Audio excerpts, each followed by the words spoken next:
Thanks for listening to Radiopirate.com. Radiopirate.com. Voici les Radio Pirates News avec Jeff.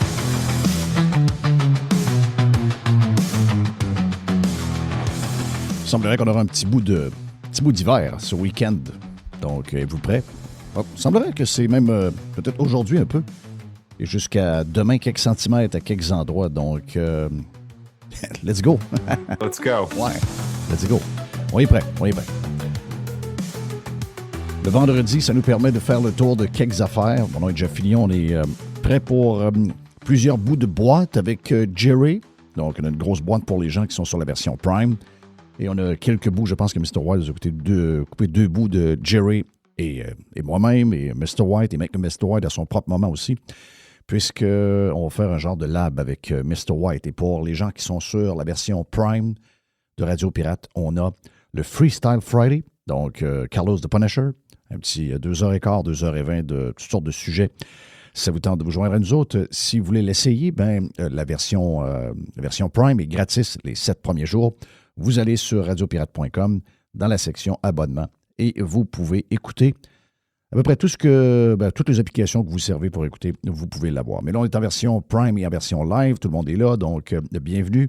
Vous nous écoutez via quoi? Spotify, via TuneIn Radio, via YouTube, via Apple Podcast, je ne sais pas. Mais peu importe où vous êtes, au Québec et ailleurs dans le monde, vous êtes salués. Le vendredi, ce qui est le fun, c'est qu'il n'y a pas de sujet dominant. On a l'impression maintenant que les semaines sont vraiment des semaines de 4 jours. Donc, il y a comme une pause. Ça nous permet de faire le tour de quelques petits sujets, le fun, peut-être des fois même un peu plus insignifiants. Faisons le tour de quelques affaires. Non, je ne vous parlerai pas de Justin Trudeau qui nous montre sa photo avec son autre vaccin COVID.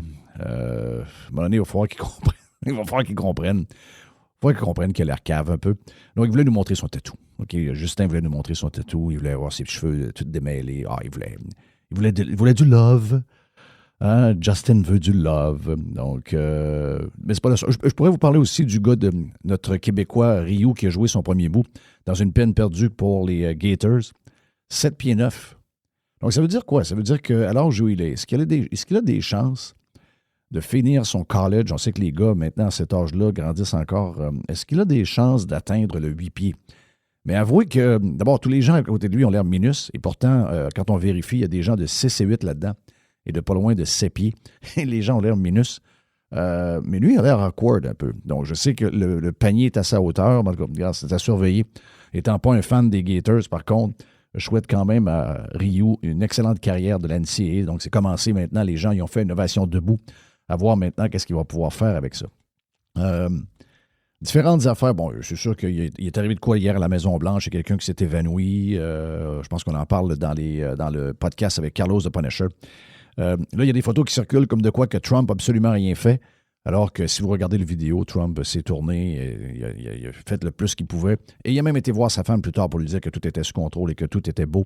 Donc, les photos, les moments précis, les histoires de AI, tout. La gauche utilise ça à son avantage. C'est sincèrement dégueulasse. Vidéo également qui fait qui a beaucoup de succès, beaucoup de traction sur les plateformes. Guillaume le Métis-Vierge qui fait sa première sortie avec comment est-ce qu'il s'appelle? Stéphane Bureau. Donc, avec Stéphane Bureau, pour avoir écouté avec ma blonde. C'est ma blonde qui l'écoutait ce matin, donc je l'entendais on the side. Way to go, Guillaume. Donc, bravo. Bien expliqué. A1, 5 étoiles sur 5, garde bon retour, puis en espérant que c'est ça, en espérant que sa carrière va reprendre parce que de la manière que ça s'est fini, la cancellation qu'il a vécue, c'est complètement cave. Différentes choses, tiens, OK, je vais partir d'un vidéo, d'abord, petite affaire sur Trump, petit clin d'œil. Je vous ai dit souvent dans les dernières semaines que Trump était non pas seulement le président des États-Unis d'Amérique, mais qu'il était également le président du monde. Et c'est exactement ce que d'autres leaders dans le monde disent. Esteemed Mr. Trump, we highly value your personal contribution to reboot process of C5+1. Before that, none of the presidents of United States of America never treated Central Asia as you do. Me personally and all my colleagues are grateful to you. We felt your close attention, your attitude. And it means a lot for us. Thank you very much for that. In reality, indeed, I'd like to repeat myself. I've told you that already. In Uzbekistan, we call you the president of the world. You've done a lot. Wow. Pourquoi je le passe? C'est juste pour faire des crampes, des grosses crampes à nos amis canadiens, à 70% des Canadiens qu'on a su cette semaine, qu'ils aimaient mieux voir un Canada plus pauvre, et beaucoup plus pauvre, que d'être annexé aux États-Unis d'Amérique. Je pense que les Canadiens sont complètement tombés sur le coco. Et ça me fait plaisir de leur faire entendre une patente de même. Un autre petit bout de Trump qui a... non, ça, je vais le garder peut-être pour lundi. C'est la réaction de Trump sur Mamdani.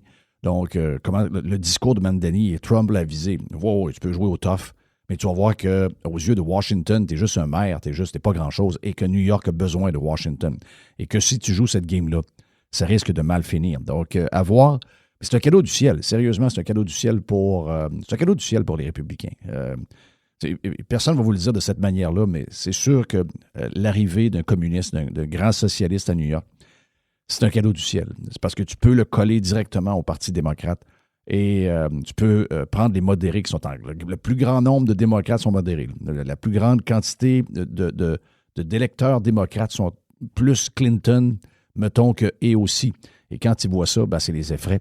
Et ça risque d'aider la tâche de J.D. Vance et de Rubio, probablement, si ces deux-là seront les candidats à la présidence et à la vice-présidence à la prochaine élection. Peut-être même des impacts, si jamais le bonhomme dérape rapidement, probablement même des impacts pour les midterms qui s'en viennent l'année prochaine. Mais le sujet que j'ai aujourd'hui, ça tourne alentour de... Ça commence sur Trump et on va finir sur Poilievre, OK? Donc... bon, c'est toute l'histoire des dernières semaines. Je pense qu'il y a encore... On n'est pas tellement plus loin que le mois de mars-avril où on a eu cette crise d'histoire de tarifs. Oui, on est toujours en attente de la décision de la Cour suprême. Polymarket n'est pas tellement positif face à la décision de la Cour suprême, malgré que la Cour suprême est composée majoritairement de juges républicains, donc plus conservateurs que progressistes. Mais faire attention, une fois qu'ils deviennent juges, ils sont plus rhino que d'autres choses. Donc, puis, ils vont suivre les points de droit, j'imagine, avec un peu d'interprétation.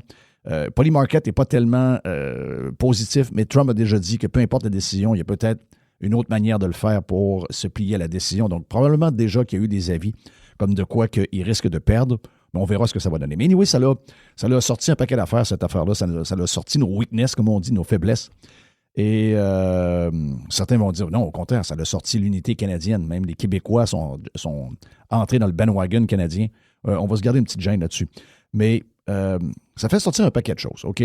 Une des choses qui est arrivée au mois de mars-avril, ça, c'est un peu un sujet dans lequel j'embarque pas trop. Là. D'ailleurs, quand Trump a pété les plombs sur Ford en disant que... Puis je pense que c'est plus Bessent qui est allé dire ça dans certains médias, comme de quoi qu'il y avait une interférence du Canada dans le processus démocratique et maintenant judiciaire des États-Unis en mettant une annonce comme ça. OK, peut-être dans une certaine mesure, je comprends le point, sauf qu'il ne faut pas oublier que, et je suis de la même école que Joe Rogan qui a dit dans un podcast, je pense hier ou avant-hier, qui a dit que Trump a scrappé le Canada. Donc, il dit, Trump a mis le Canada quasiment en faillite en intervenant directement dans l'élection du printemps passé où on avait une victoire assurée des conservateurs. On avait même un questionnement à savoir, est-ce que le NPD va passer en avant du Parti libéral comme étant le parti de l'opposition? Au même moment donné, on avait des chances que ce soit le Bloc québécois. Le Parti libéral était complètement écrasé. Il n'avait aucune chance même d'être deuxième ou presque. Donc, on se demandait s'il n'y avait pas un écroulement total pour le Parti libéral. Et on s'en allait vers une victoire facile de Pierre Poilievre qui avait, jusque-là, c'était facile pour lui. C'était Justin Trudeau qui était là. Et là est arrivée l'histoire de Trump. Et quand Trump est arrivé avec ses histoires de tarifs, ça a été une forme d'intervention dans une élection canadienne. C'est un peu ce que Joe Rogan explique dans son podcast. Et lui, il trouve que c'est une gaffe. Moi aussi, je pense que c'est une gaffe.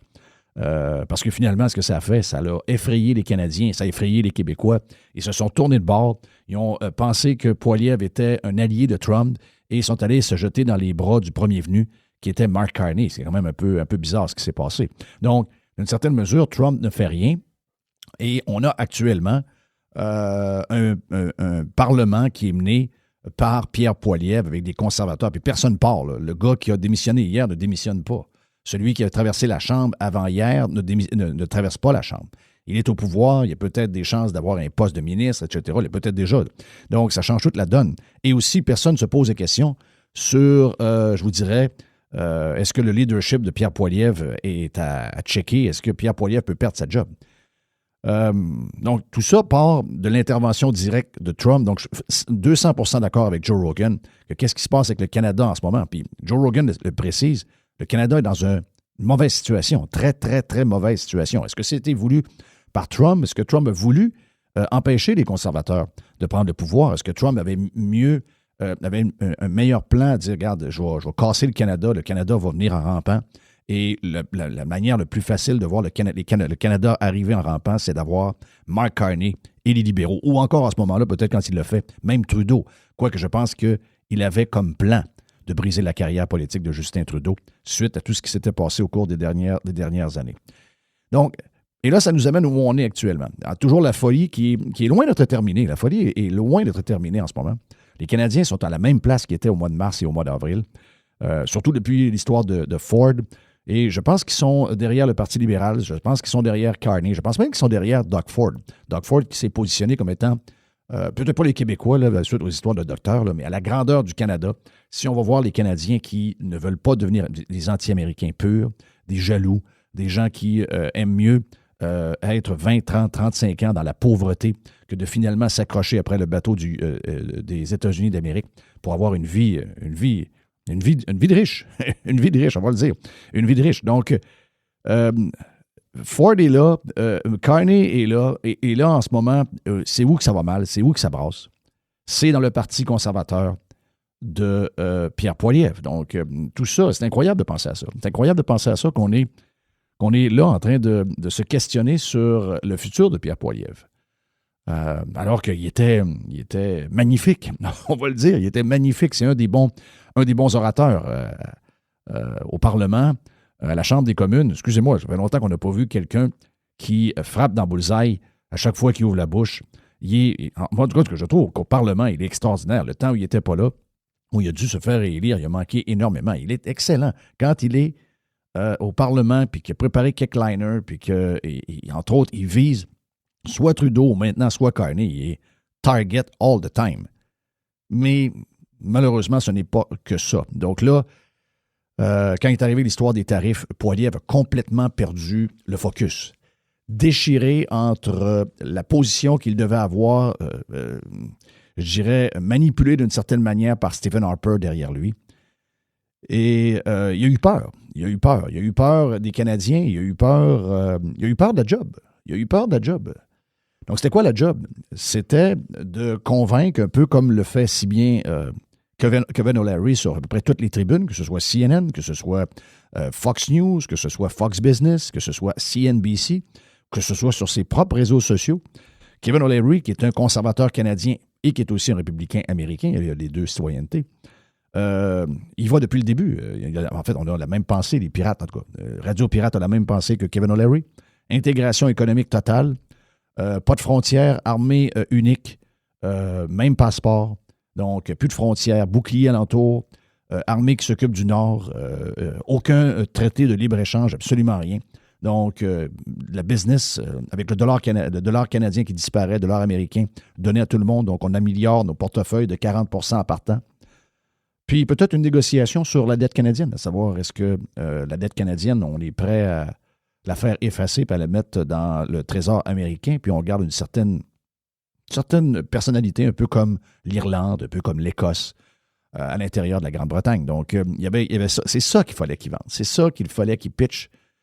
Mais il regardait alentour de lui, puis il regardait certains sondages qu'ils ont fait à l'interne, et il a eu peur. Il a eu peur alors qu'il avait à prendre son bâton de pèlerin. Alors que s'il était... Puis moi, je pense que Poilievre est un bon vendeur. Je pense que au-delà de toutes les étiquettes que les médias traditionnels lui ont données, Poilievre est excellent. C'est un très, très bon vendeur si ça se tient. Je pense que c'est un gars qui, s'il prend son bâton de pèlerin, est capable de convaincre une majorité de Canadiens. Il y en avait déjà 3, de ce qu'on peut voir. Il y en a déjà 3 sur 10. Donc, pour arriver à 50-50, il faut que tu en convainques 2 autres. Puis après, une fois qu'on a convaincu ces 2 autres-là, je pense que les Canadiens qui sont mettons, qui auraient été dans le groupe de Poilievre et à vendre un genre de deal avec les Américains où ce qu'on aurait été bright, beaucoup plus bright que émotif, on aurait réussi à convaincre d'autres. Le banc de poisson souvent switch sur un genre de... un claquement de doigts et le banc de poisson change de bord.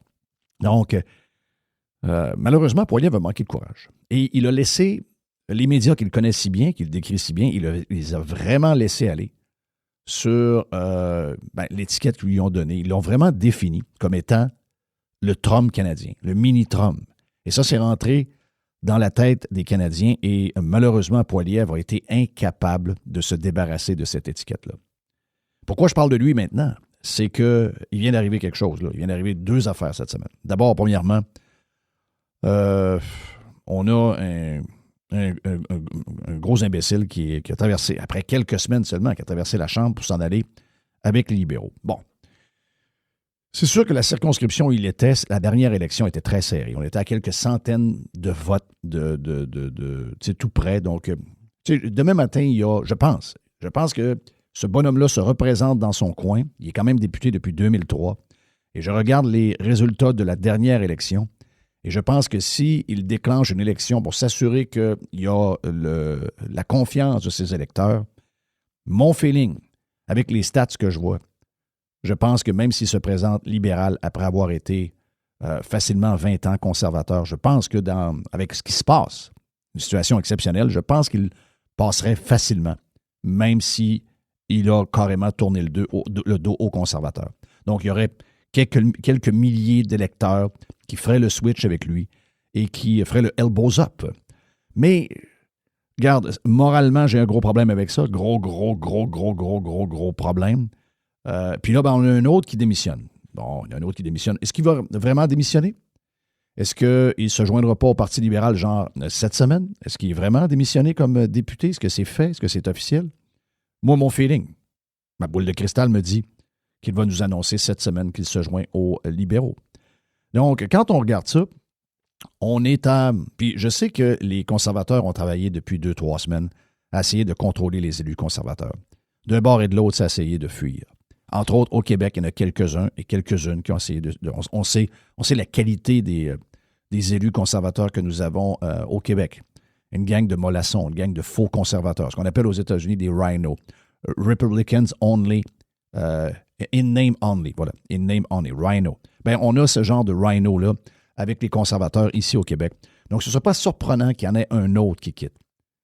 Et s'il y a quelqu'un qui quitte encore, soit aujourd'hui, soit en fin de semaine, c'est fini pour Pierre Poilievre. C'est terminé. C'est terminé. Donc, il est à un autre départ d'être fini. Et c'est dommage, parce que je sais que Pierre Poilievre n'a rien fait d'autre dans sa carrière que d'être un politicien. Donc, est-ce qu'il aurait été vraiment meilleur que Justin Trudeau ou que Mark Carney? Seul l'avenir pourrait nous le dire. Mais moi, personnellement, je pense que Poilievre avait l'ADN d'un PM. Il y avait tout ce qu'il faut, mais malheureusement, il a été testé. Et il y a eu un échec majeur dans les derniers mois. Et c'est ça qui est en train de payer en ce moment. C'est un peu de lâcheté, un manque de courage. Voyez l'ouvrage, voyez qu'il devait prendre son bâton de pèlerin, ne l'a pas pris. C'est à côté sur son supérieur, qui est son conseiller, qui est Stephen Harper.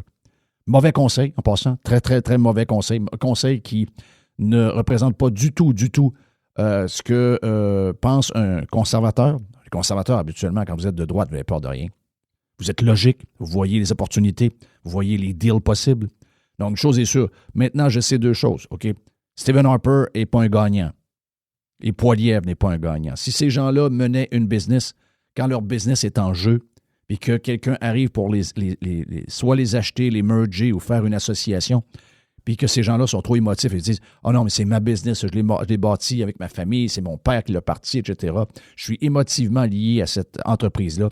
Je sais que si c'était Harper ou c'est Poilievre qui est chef de cette entreprise-là et qu'ils suivent leurs émotions et non leur logique, puis la décision qu'ils doivent prendre, bien, je sais très bien que ces gens-là seraient en faillite avec leur entreprise. C'est ça qu'ils nous ont démontré pendant les dernières semaines, avec tout ce qui est arrivé, les derniers mois, avec ce qui est arrivé dans l'histoire contre Trump. Donc, on a pu découvrir comment étaient faits ces gens-là. On découvre comment est fait Carney. Moi, je continue de penser que Carney va nous livrer aux Américains. Je ne pense pas que Carney va être capable de se tenir debout. Je pense qu'il est déjà même écrasé pas mal. Et je pense qu'il va tout faire pour nous livrer. Donc, il va tout faire pour nous appauvrir. Il va tout faire pour nous briser. Et que finalement, on n'aura pas d'autre choix que de se rendre. Et on n'aura pas beaucoup de négociations possibles parce qu'on sera trop magané. Il va nous manquer un bras, il va nous manquer une jambe. Donc, on n'aura absolument rien pour se défendre. Et c'est le côté triste de ce qui est arrivé. Alors que si on était, en tout cas, si on avait fait ça de manière plus sérieuse, on aurait pu négocier, on aurait pu être en position de négocier plus que quand tu es sur le bord de la faillite. Ça, c'est mon point de vue à moi. Donc, Poilievre, c'est un transfert, une démission, un départ d'être fini. C'est triste pareil. C'est triste pareil. Et j'aurais pensé que Poilievre, à son retour, j'aurais pensé qu'il aurait compris quelques affaires, qu'il aurait changé quelques... Mais c'est exactement le même Poilievre en ce moment. Il est toujours bon dans ses répliques à la Chambre des communes. Mais c'est toujours le même Poilievre qui a perdu l'élection dans son comté et qui a perdu l'élection générale. Bonne prestation. Il n'a pas été gênant, mais il n'a pas gagné. Désolé, vous n'avez pas gagné. Les Oilers n'ont pas gagné. Hein? Donc, les Oilers, oui. OK, après ça. Oui, les Blue Jays, mais ils ont bien joué. Mais ils ont perdu. Ils n'ont pas gagné. Donc, il n'a pas gagné. Il était jusqu'en 7. Il aurait pu gagner la septième game. Il n'a pas gagné. Il a perdu. Le trophée est à Los Angeles. OK? Et c'est la même chose avec le trophée dans les mains de Carney. Il n'est pas dans les mains de Poilievre. Donc, Poilievre, moi, je m'attends à ce que d'ici... Je m'attends que d'ici la fin de semaine, il y ait un autre transfert. Peut-être que ce sera dans la semaine qui s'en vient. Mais il y a trop de grenouillage. Il y a trop de faibles. Je le disais cette semaine, un jour, quand les vrais conservateurs, les vrais gens de droite vont se lever, on n'aura pas des sloppy conservateurs comme on a actuellement. Pas juste au Québec, dans beaucoup de places au Canada. Et à partir de ce moment-là, le jour où on aura des vrais de vrais conservateurs, comme il y a des vrais gens de gauche de l'autre bord, qui sont des vrais de vrais, là. Quand on aura des vrais de cette manière-là, peut-être qu'un jour, on va comprendre qu'il va falloir faire quelques gestes pour améliorer notre situation, qui souvent demande beaucoup de travail, beaucoup de sacrifices, qui demande de l'explication, qui demande de l'éducation, qui demande de s'asseoir avec le monde, de jaser avec le monde, de dire tout ce qu'il faut dire. Donc, de dire la vérité, d'essayer d'arrêter d'essayer d'amoindrir tout ce qui se passe, puis de faire semblant que tout va bien aller avec l'arc-en-ciel comme pendant la COVID. Donc, un jour, on aura des gens qui vont être sérieux, on aura des gens qui sont de calibre, puis on aura des gens qui vont être vraiment, de par leur profonde conviction, des conservateurs. On a découvert dans les derniers mois que Harper, plus progressiste conservateur qu'on pensait. Et Poilievre est dans le clan de Harper. Donc, c'est en train d'écouter sa job. C'est triste, parce que qui pour le moment est là, qui peut le remplacer? J'ai l'impression qu'on va le remplacer par quelqu'un d'encore probablement plus elbows up que Poilievre l'est actuellement. Donc, je ne pense pas que personne gagne de voir Poilievre quitter, mais c'est probablement son destin. C'est probablement son destin. C'est incroyable. Il était sur le bord d'être premier ministre. Et moi, je pense que si ce gars-là devient premier ministre, OK, on n'a pas d'histoire de Trump, on n'a pas de tarif. Et le gars devient premier ministre, il passe la gratte. Les libéraux sont quasiment éliminés de la carte. Mon feeling, c'est que Poilievre est facilement 8 ans premier ministre. Je me demande s'il n'est pas là pendant 12 ans. C'est incroyable. Donc, quand on voit ça, politique, quand on dit que 6 mois en politique, c'est l'éternité, vous devez le croire. Donc, voilà pour les Radio Pirate News. Mon nom est Jeff Fillion. La boîte avec Jerry, méga boîte du vendredi. Et aussi, on a le Lab avec Mr. White. Et pour le Prime, Carlos the Punisher, le Freestyle Friday.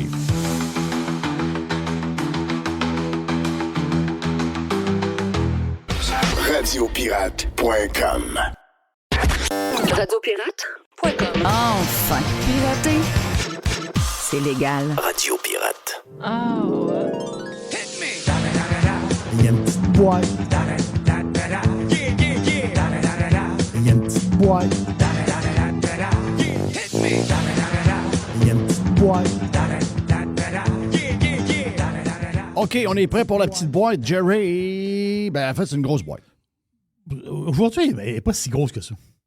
On verra. Bon, elle n'est pas pire, mais c'est pas une grosse boîte. Il y a déjà eu des plus grosses boîtes que ça, pour vrai. Là. J'ai vu un sujet que tu as barré, pour moi, je t'ai coupé ça. Hein? Oui, mais là, c'est ma faute. C'est des sujets, Jeff, il y en a plein. Il y en a plein. Des fois, on voit les mêmes. On voit les mêmes parce que c'est comme intercroisé à un moment donné. Puis on lit un peu des. Est-ce que c'est moi qui choisis lequel Oui, on commence? Oui, ça te dérange si je commence avec Sydney Sweeney? Hein? Hey, sont-tu sur son dos, elle? Ils laissent donc bien. Je parle de la gauche. Qu'est-ce qu'elle a fait, elle, de travers? Juste la pub? La pub. Ah oui, c'est quoi qui dérange là-dedans? Pourtant, c'est une actrice. Là. D'habitude, les acteurs, oui, ils ont un préjugé favorable. Parce qu'elle a fait une annonce de jeans. Oui. Parce qu'elle n'a pas les cheveux mauves, elle n'a pas de pin dans le nez. Elle n'a pas de tatou visible, en tout cas. Là. Elle n'a pas de peut-être les lèvres de main. Elle n'a pas besoin d'avoir de POC en silicone. Elle a des... peut-être plus tard, là, mais là, elle n'a pas besoin de zéro. C'est quoi qui la dérange? C'est quoi qui les dérange tant que ça? C'est-tu qu'ils ont découvert que c'était une républicaine? C'est tout ça? Oui. C'est ça, la patente. Et là, il y a un film qui est dedans, là, en 2020. C'est ça. Je ne sais pas si le film il sort là ou il le réserve pour le temps des fêtes, je ne sais pas. Là. Et je pense qu'il y a boxeuse dans ce film-là. Je pense que ça s'appelle Christy. Dallas Cowboys. Il y a un gars de 24 ans, des Cowboys, qui est décédé. Wow. Wow, quelle histoire. Hey, donc, elle... C'est ça. Elle sort un film. Elle sort un film là, mais elle est actrice. Le monde n'aime pas. La gang ne l'aime pas. Elle a 27 ans. Puis, mais il y a une histoire. Faut partir de l'histoire du début. Okay? L'histoire, c'est au mois de juin dernier. Qui était à Venise au mois de juin dernier? Il y avait mon fiston qui était à Venise. Et pendant que mon fiston était à Venise, il y avait Jeff Bezos avec sa femme pour le mariage. Oui. Vous vous souvenez de ça? Oui. Jeffrey. Ça ne finissait plus, les histoires que Bezos, le gros bateau, il va polluer les canaux de Venise. Il va... Regarde, Bezos allait raser la ville au complet. Moi, fiston était là pendant le mariage de Bezos. Il dit... À un moment donné, il y a un gars de restaurant qui en a parlé. C'est un genre de serveur. Là. Barigouinait l'anglais un peu, genre avec fiston. Mais c'est une place. Ça veut dire, la visite était comme une visite normale. Du monde plein qui vont à Venise l'été, qui arrive avec des gros bateaux, c'est à l'été long. Ça veut dire, c'est des beaux bateaux qui arrivent à Venise, c'est ça tout le temps. Mais là, c'était beaucoup d'invités pendant le mariage. Puis là, ça fait les avions, la pollution. On se souvient de ça, là. Au mois de juin. C'était l'enfer. C'était inferno. Mais dans les invités, qui y avait? Sydney Sweeney. Oh! La belle Sydney, 27 ans. Mais l'affaire, c'est que les paparazzis, clic, il y en a d'autres qui aiment ça, les paparazzis. Les paparazzis, ils ont vu Sydney en juin avec un gars. Hein? Elle est avec un gars, parce qu'elle, officiellement, elle n'avait pas de chum. Là, tu te dis, qui sort avec la belle Sydney Sweeney? 27 ans. Là, ils ont dit, il y a un gars. Là, ils ont pris des photos du gars. Et le gars, il s'appelle Scooter Brown. Scooter.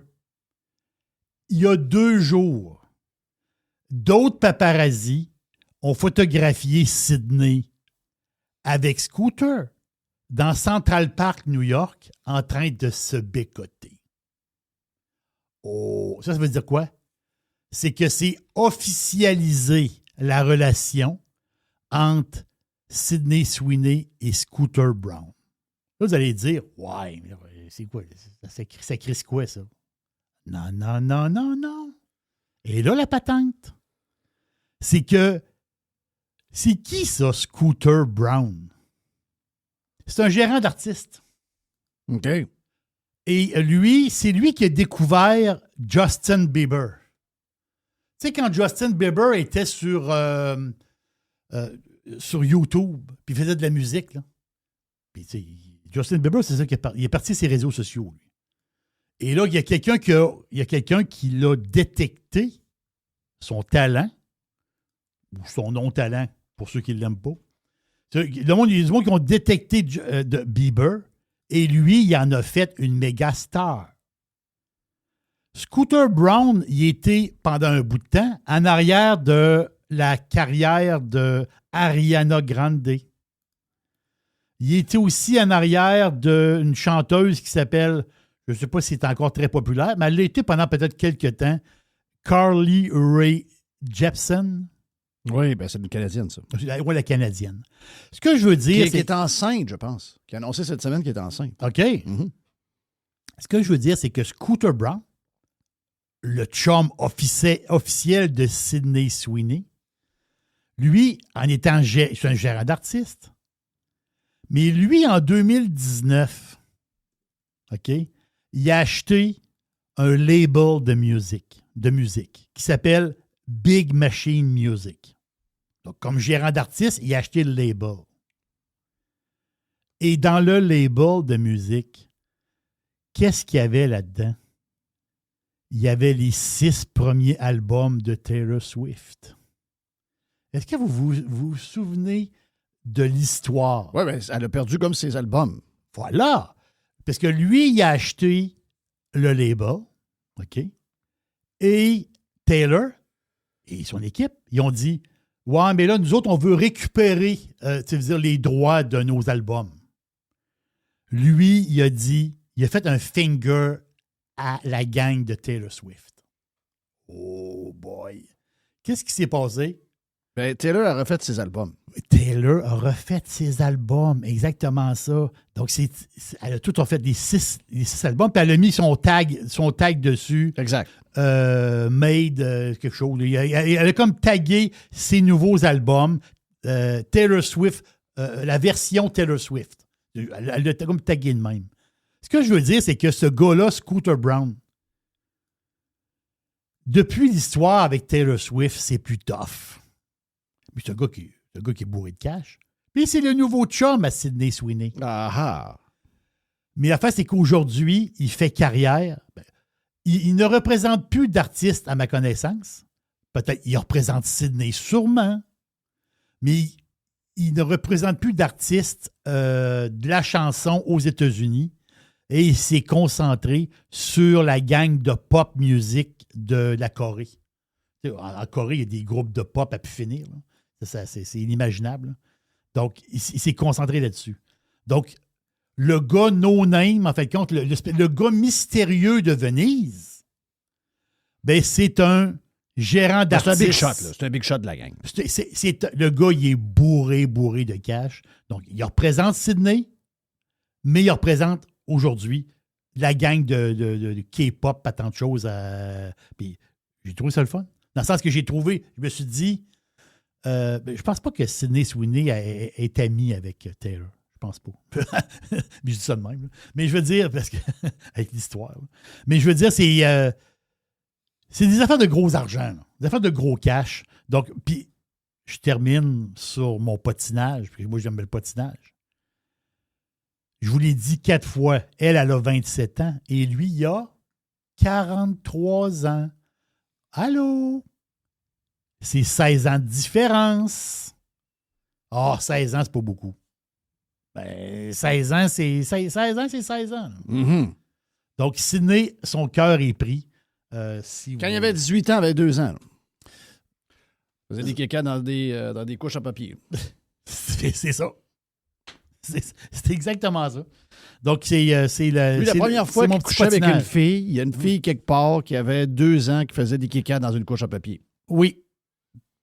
Puis plus tard, c'est devenu sa blonde. Toujours un peu weird. Plus tard, je sais, je comprends. C'est pas pire, là, 16, il y a pire que ça, là. Il y en a Non, il y a pire que ça. Non, il y a pire que ça. 35, 40 ans, Parce que là, ils sont dans le milieu, ils sont dans la fleur de l'âge, les deux. Quand ils vont... Je sais pas s'ils vont vieillir longtemps ensemble, là, mais je veux dire, ils ont l'air très, très, très amoureux. Bon, ben tant mieux. Tant mieux pour Sydney et son chum. Ben oui, tant mieux pour Sydney. Pizza Hut, c'est la fin, hein, d'après moi. Hein? Et boy, oh boy. Ben, l'affaire, c'est que Yum Brands, parce qu'il y a un S. Yum Brands, c'est Kentucky, poulet frit, Taco Bell, Habit Burger. As-tu déjà mangé chez Habit Burger? Non, jamais. Non, jamais. Non. Et Pizza Hut. Mais Pizza Hut, ça va pas bien. Ben, beaucoup de compétition. Là. Énormément. La compétition est très, très forte. Mais Pizza Hut, c'est tout un empire. C'est toutes les pizzas chaînes locales en plus. N'oubliez pas ça. Là. Il y en a de la pizzeria comme ça aux États. Oui, ça. Puis ça, tu as des chaînes locales, tu as des individuels, un restaurant, puis tu as des petites chaînes locales, 3-4 restaurants. Tu sais, c'est plein de ça. Là. C'est plein. Bon, tu sais, quand on dit fini dans le sens que Yum Brands, la compagnie regarde à la possibilité de vendre cette division-là, qui est énorme. Pense à ça. Dans le monde entier, c'est 19 780 restaurants. Calif. Aux États-Unis, 6 500. Wow. C'est un monster. C'est gros, ça n'a pas de sens. Et c'est ça, justement. La nouvelle est sortie il y a quelques jours. Et c'est la compagnie, justement, Yum Brands, veut se départir de... Parce que Pizza Hut est sur un... Les analystes disent, c'est pas pour rien qu'ils veulent s'en débarrasser. Pizza Hut, ils ont tout fait pour de grimper à patente. Ils ont de la misère. Ils ont de la misère surtout aux États-Unis. Parce que ailleurs dans le monde, ils se débrouillent bien.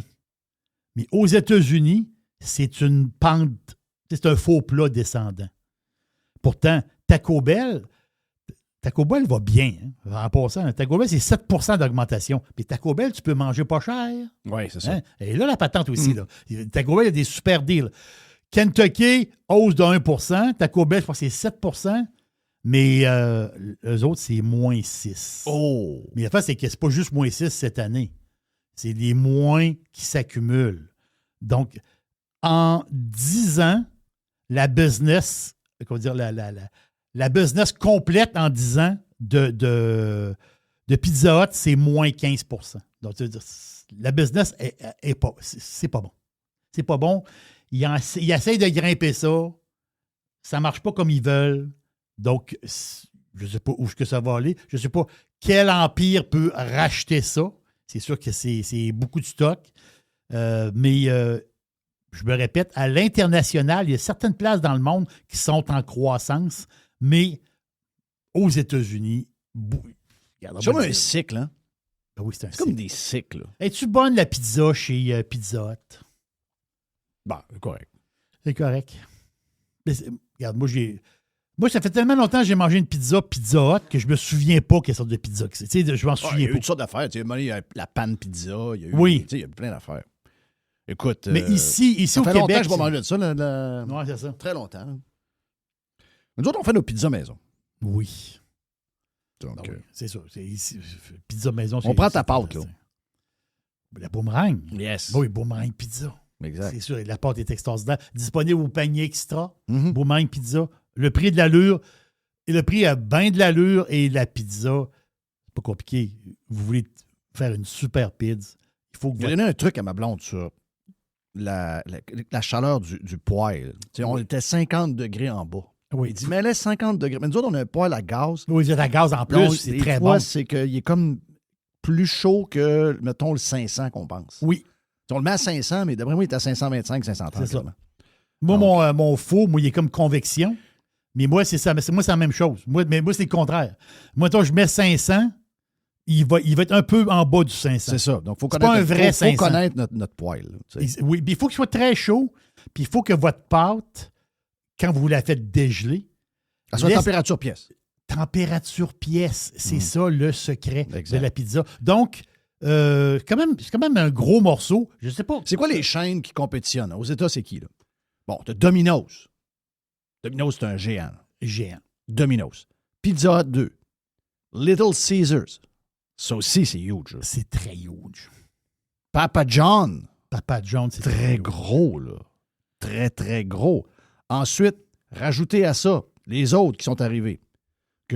Moi, là, j'ai un Papa John puis un Blaze Pizza, un à côté de l'autre. Dans ton coin? Yes. Blaze Pizza, ça, c'est pour les plus jeunes. C'est les nouvelles pizzas un peu plus... California Pizza Kitchen.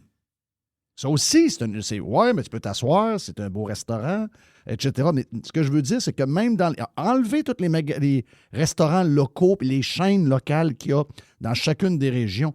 En plus, vous avez ces gros joueurs-là. C'est dur en crif.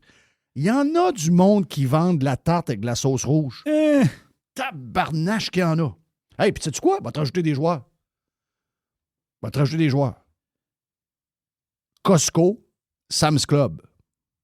Il faut t'y mettre dans la gang. Moi, souvent, je vais en chercher une Sam's Club à 6,99 qui est grosse comme la table ici. Là. Ben oui. Elle fait un job, là. Elle est bonne. Ben, ça, c'est un autre joueur. Puis moi, j'en vois plein là, qui sortent des pizzas de là. Donc, pendant qu'il s'en sort une là, l'autre n'en sort pas. Là. C'est exactement ça. T'sais. Puis je te parlais justement d'un... là, j'ai un blanc de mémoire, mais comment dire, c'est une grosse... Dans le Midwest, grosse chaîne de truck stop. Puis eux autres, ils ont une spécialité, ils ont une pizza. Oui, tu n'avais parlé l'autre fois. Ils en vendent. Elle a pu finir, c'est incroyable. Donc, c'est eux autres qui... Ah oui, ça, c'est... Donc, c'est comme un... En fait, c'est un truck stop, mais il y a tellement de bouffe que ça compétitionne la restauration. Là. Ben, c'est comme McDo. Comment McDo fait pour tenir depuis tant d'années puis tenir leurs chiffres alors que... C'est des purs génies. Comparativement à il y a 25 ans, 30 ans, ils ont 50 compétiteurs de plus. C'est incroyable. Comment ils ont fait? Comment ils ont fait pour tenir ce brand-là encore attirant pour le monde avec toute la nouveauté qu'il y a eu puis qui vendent des burgers à travers le monde et les États-Unis? C'est incroyable. Sbarro, ça dit quelque chose, Sbarro? Oui, ça me dit quelque chose. Oui, ça, il y a ça dans les... Il y a ça dans les aéroports. Les aéroports. C'est ça, c'est Sbarro dans les aéroports. Exact, aéroports. Mais eux autres, ils vendent, en plus de la pizza, tu peux acheter un spag, tu peux acheter une lasagne, tu peux acheter... c'est beaucoup dans les aéroports puis dans des truck stops et dans des places de même. Là. Très bonne pizza. Très, très bonne pizza. Oh. Hey, pour plus de boîtes, ben stand by après la pause. On a un autre bout de boîte sur Radio Pirate Live. Il y a une petite boîte. What's this machine do? Your attention, please. Thank you. Pirate. Radiopirate.com. Radiopirate.com. Il y a une petite boîte. Oui, il y a une petite boîte de plus. On est le vendredi. On fait toujours une méga boîte. Donc, un autre bout avec Jerry. Il y a une petite boîte. Quoi d'autre? C'est moi qui choisis le sujet. Ben oui, un peu, là, Jeff. André le pirate. Ah, non, André le pirate. André le pirate, il m'a écrit 2 messages. Puis moi, j'adore recevoir des messages de pirates. J'adore ça. Là. Et André, qui est un super pirate, lui, il vit en Thaïlande. Okay? Lui, il a déménagé. À un moment donné, ça faisait plus ici, Jeff. Goodbye. Il vit en Thaïlande, mais il travaille en Thaïlande et il travaille aussi dans les Caraïbes. Je ne sais pas exactement qu'est-ce qu'il fait comme travail, mais il voyage beaucoup entre la Thaïlande et les Caraïbes. Je ne sais pas exactement dans quel domaine qu'il est, mais il passe beaucoup de temps dans les Caraïbes aussi, mais son pied à terre, sa maison, puis lui, il est installé là-bas. Il vit en Thaïlande. Puis à un moment donné, on l'a parlé un peu, tu sais, on a parlé du système de santé, puis des affaires d'assurance, puis de ci, puis de ça. Puis lui, il m'écrit quelque chose de capoté. Il m'a écrit un peu son expérience. Et lui, c'est un gars qui vit en Thaïlande, il voyage un peu à travers le monde. Il dit, moi, mon assurance personnelle, OK? Parce que là-bas, le système est différent. Lui, c'est un peu comme aux États-Unis. En fait, tu as un système de santé, tu en payes une partie. Quand tu travailles, il paye d'autres parties. Mais lui, là, il est travailleur autonome. Pour avoir une assurance santé, ça coûte 5500 US. C'est ça coûte de sa poche. Et il est protégé partout, j'imagine? Il est protégé sa terre au complet. Mm-hmm. Et là, un de ses derniers voyages, parce qu'il m'a écrit il n'y a pas longtemps, il est allé dans les Caraïbes, puis en revenant, il était dans les Caraïbes, puis à un moment donné, il avait mal au ventre. Il m'écrit, puis il me dit ça. Il dit j'avais mal au ventre, j'avais comme une bosse dans le ventre, bizarre. Il dit, je filais pas trop. Là, il dit qu'il faut que je retourne chez nous. Là, ils sont chez eux, c'est pas ici. Là. Ils sont chez eux, c'est à Thaïlande. Belle ride. C'est une longue ride. Là. Il retourne chez eux, il arrive en Thaïlande, il arrive chez eux, ça va à l'hôpital. Lui, c'était un peu sa première expérience, même s'il vit là depuis quelques années, c'est sa première expérience d'hôpital en Thaïlande. Là. OK. C'est un pays bizarre, ça, la Thaïlande. C'est une drôle de place. C'est un drôle de pays. Là, le pays un peu sous-développé. Ouais. Mais je me dis une affaire. Le pays bizarre, tu vas voir que t'es 2 pieds dedans, d'après moi. C'est pas mal ça. Lui, il arrive, il va à l'hôpital. Il file pas trop. Mais il va à la clinique. La clinique l'envoie à l'hôpital. Il passe des tests. Il y a un hernie. Donc, c'est pas compliqué. Il a forcé après quelque chose. Puis à un moment donné, le muscle abdominal a ouvert un petit peu. Puis c'est le bout d'intestin qui force par en dedans. Puis le gars, il a un hernie. Puis il s'est mis comme de l'infection là-dedans. Fait que il se fait tester. Il arrive là-bas. OK, oui, vous avez un hernie. Parfait. Qu'est-ce qu'on fait avec ça? Il dit demain, il est en Thaïlande. Il est en Thaïlande, c'ti. On va t'opérer demain. Il dit, l'hôpital, il dit, demain, vous allez rencontrer le chirurgien. OK. Demain après-midi, ça fait-tu votre affaire? Oui, moi, je dis le plus tôt possible, parce que là, il dit, je souffre. Demain après-midi. Le lendemain après-midi, rencontre le chirurgien. Le gars qui va l'opérer, là, c'est lui qui le rencontre. Jase, ils ont passé des examens, plein d'examens, telle affaire. Le chirurgien dit, OK, parfait, il fait une analyse de l'affaire. Il dit, là, il faut que je t'opère, telle affaire, que ça va être tel genre d'opération. Là, il dit, ouais, ça va aller quand? Il dit, ça va aller à demain. C'est quoi? Ben oui, ça va aller à demain. C'était sa première expérience. Puis là, lui, il est assuré, là. Là, il sort sa carte. Non, le pays est bizarre, t'es 2 pieds dedans, là. Ouais, le pays est bizarre. Le pays est bizarre, t'es installé ici, ta maison est dessus. Là. Et là, il sort la facture. Il se fait opérer. Il reste une couple de jours à l'hôpital. Puis là, il y a un pansement à changer, puis il retourne chez eux. Puis là, il rentre la facture. Mais la facture, l'hôpital dit, pas de problème, ça va sur vos assurances. Tout passe les assurances. Mais quand même, on vous envoie une facture, ça va comme, il y a une facture qui vient à toi. Il y a 2 copies. Une à l'assurance, puis une à toi. Il reçoit la facture, 7300 pièces US. Combien? 7300. Coûte rien. Ici, c'est 50 000. Les gens, je comprends. Les gens, ils savent pas. C'est pas même patente. C'est gratis. Non, ici, c'est à peu près ça. C'est à peu près 50 000. 50, 60 000. Je sais que c'est l'histoire. Le chirurgien là-bas, il ne gagne pas le salaire. On comprend tout ça. On comprend tout ça.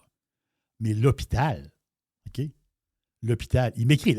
Il m'a écrit tellement long, Jeff, qu'il m'a écrit le texte en 2 emails. Tu sais, quand tu écris un email, là, tu dis, ouais, là, j'ai pas mal long, mon email. Jerry, je vais te faire la suite au prochain email. Tu vois le genre d'email, là? Le gars, il s'est vidé. Il a tout dit. Il dit, quand j'étais à l'hôpital, il était là 2 jours. Il dit, c'est un Marriott, là. Il dit, c'est un Marriott avec un lit d'hôpital. C'est ça. Il dit, la seule différence que j'avais, c'est que le lit, à place d'être un lit double ordinaire, un lit d'hôtel, il dit, c'est un lit avec des barreaux de métal sur les côtés, avec une patente pour un rack pour tenir ta poche. Je veux commencer à en avoir un, ça, chez nous.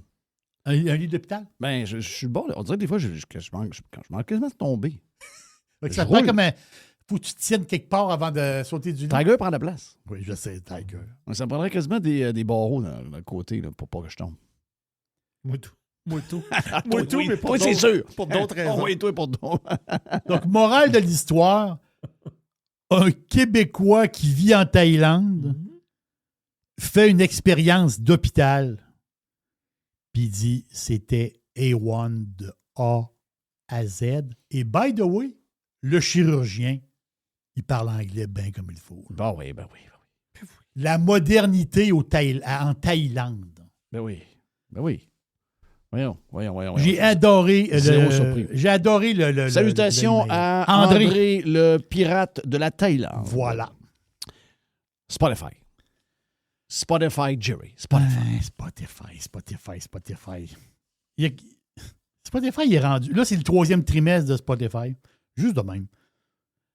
Spotify est rendu à 713 millions d'utilisateurs actifs. OK? Il y a combien de gens qui payent là-dedans? Là-dedans, il y en a 281 millions. Qui payent?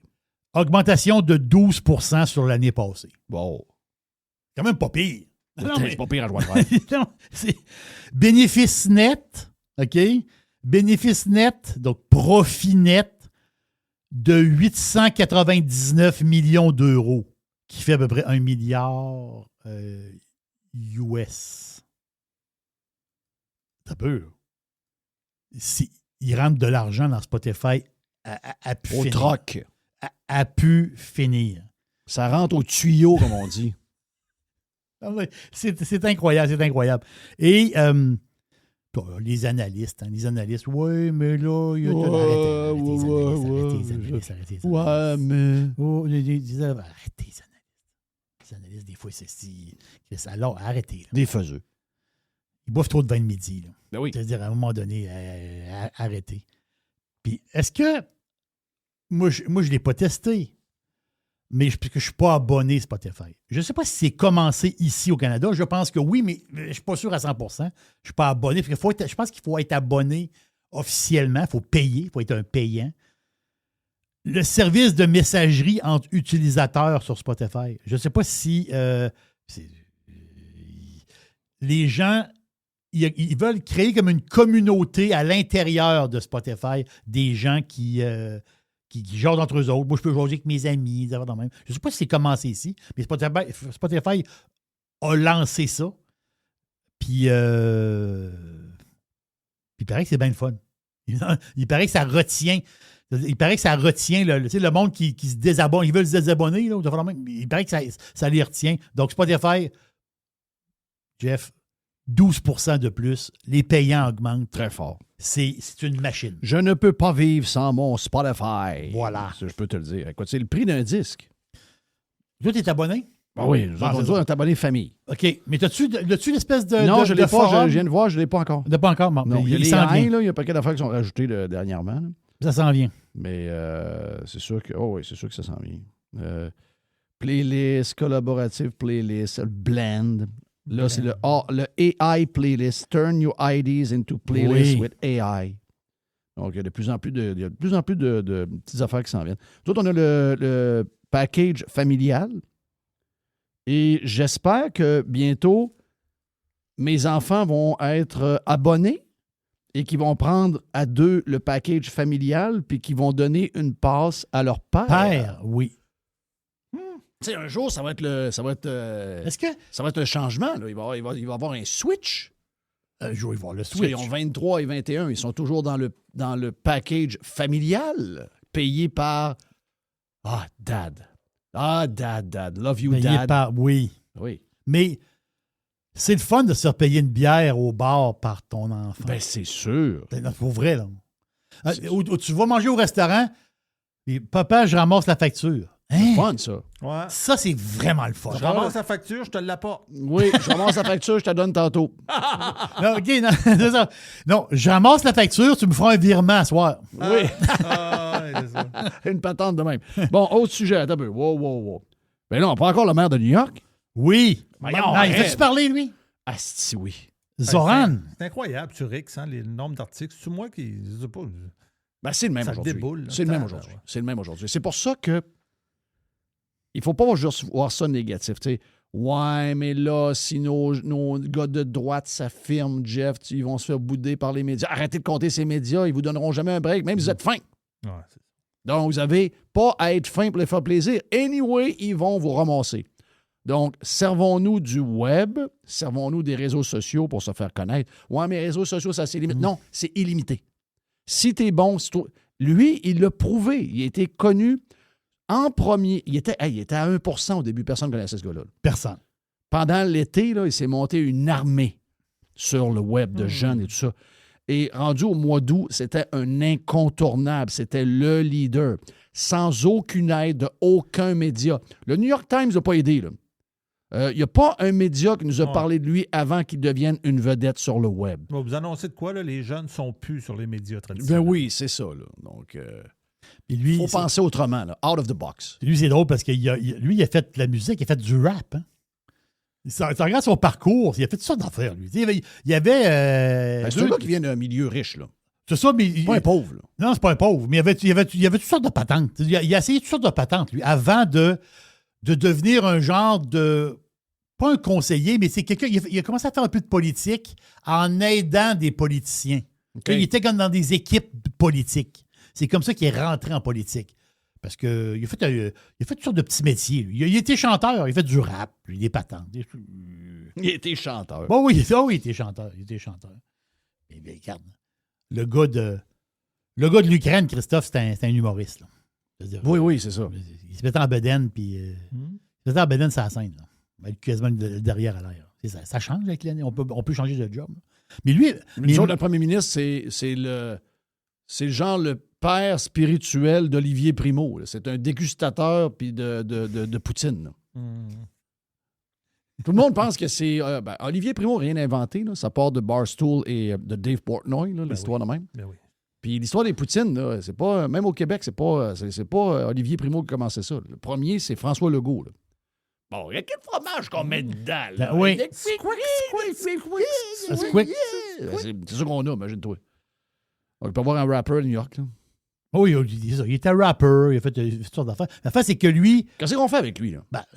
Lui, il était conseiller. Après ça, quand il a commencé à faire de la politique, il travaillait dans des équipes politiques. Après ça, il est rentré comme conseiller municipal.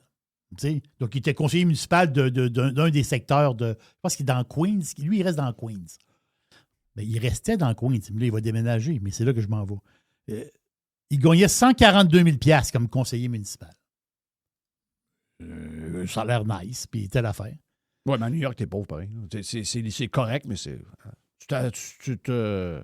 C'est pas un gars qui... pas. Non, voilà, je comprends. Mais là, avec son salaire, il va gagner 259 000 comme maire de New York. Mm-hmm. Le salaire, il n'est pas si... Oui, c'est un bon salaire, mais ça veut dire... tu me dirais que le maire de New York, à cause de New York, gagne 1 million, je te dirais, OK, ouais, je comprends. 250 000, c'est pas... C'est ça, 259 000, c'est ça qu'il gagne, c'est ça qu'il va gagner. Mais, et là, à twist, j'ai hâte de voir qu'est-ce qu'il va faire. Parce que lui, c'est un grand homme de gauche. C'est un homme de gauche. Lui, c'est un gars qui... en principe, avec tout ce qu'il dit, il devrait donner son salaire. L'habitation, les gens pauvres, les affaires de bouffe gratis, les supermarchés. Mais là, l'affaire, c'est que à New York, ils ont une maison officielle pour le maire qui s'appelle Gracier House, qui est du côté de East River, dans le Upper East Side. Et lui, de la maison, c'est une maison, là. C'est pas un condo d'une tour, là. C'est un terrain avec une maison à Manhattan. Imagine-toi la valeur de tout ça. C'est une maison historique, là. Jeff, c'est de toute beauté, là. Gracie House. C'est une mansion. Super grand terrain qui donne sur la East River. Et au loin, tu vois le Robert Kennedy Bridge qui se rend juste l'autre bord à Queens, où ce que lui demeure. Là, il change de rive, autrement dit. Mais j'ai hâte de voir... Il devrait le baptiser et l'appeler le Robert Kennedy Jr. Bridge. Non, lui, c'est Robert... Il n'y a pas de junior. Ça. Ah, OK. Non, il n'y a pas de junior. Juste pour faire des crises de cœur du monde. Mais la question que je me pose, Mme Danny, il va-tu habiter la maison officielle ou il va rester dans son appartement? Il n'y a pas plus... Il n'y a pas plus bourgeois que ces calices d'hyper-communistes. Là. C'est sûr qu'il va y aller. Voyons donc. Même s'il dit le contraire, il va dire de quoi il va y aller en cachette. Il va faire des réceptions en cachette. Il va habiter là, c'est garanti. Ben oui. Et Gracie House, ils ont quand même 18 employés à temps plein. Là. Il y a des bobonnes dans la maison. Il y a un monsieur... Hey, es-tu marié, lui? As-tu de quoi, lui, dans sa vie? Oui, il y a une femme. Il y a une femme? Oui. Justin? As-tu une patente sur la tête? Je sais que... es-tu syrienne, sa femme? Je pense qu'elle est syrienne. Mais... Moi, je pense c'est quoi sa relation avec la communauté gay de New York? Avant ou après l'élection? Ben, je sais pas, peu importe. OK, avant, moi, je dis qu'elle était bonne. Après, elle va être moins bonne. Parce que lui, il n'aime pas les gays ben. Après, elle va être moins bonne. Ben, c'est sûr. Quand les... Est-ce que 100% des gays de New York ont voté pour ce gars-là?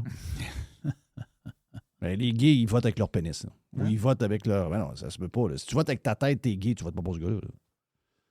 C'est sûr que ce gars-là il est anti-gay, il est anti-LGBTQ+. Ce gars-là, c'est un musulman. Là. Donc, voyons, comment? Lui, il part du quartier Astoria de Queens, qui est un genre de plateau Mont-Royal, un peu. Là, un genre de... ça ressemble... Quand on regarde les rues, là, ça ressemble à ça. Des rues, des bâtisses de près du même look. Et... L'autre bord de East River, c'est la super belle maison avec le grand terrain. Et c'est le bord de la rivière. Jeff, t'es à Manhattan, dans une mansion. Oui. Avec 18 employés. Ça, là, c'est le test pour le gauchiste. Normalement, okay, il ne devrait pas habiter cette maison-là. Pas lui. Non, pas toi. Ben non, pas toi. Ben non, pas toi. Ben non. Tu peux pas, Christophe, tu peux pas être un communiste puis avoir 18 personnes à ton service qui te tirent les bottines le matin. Ben non, mais ils sont capables. Peut-être pas. Rama. Ils sont très, très, très, très capables. C'est Rama, sa femme. Connor McDavid, on se promène. Oui, on se promène certain. Qu'est-ce qui arrive avec Connor? C'est juste parce que j'ai vu passer une Est-ce qu'il y a un bon début de saison, Connor? Il y a 4 buts, 17 passes en 15 matchs. Donc, beaucoup de passes. Oui. Okay.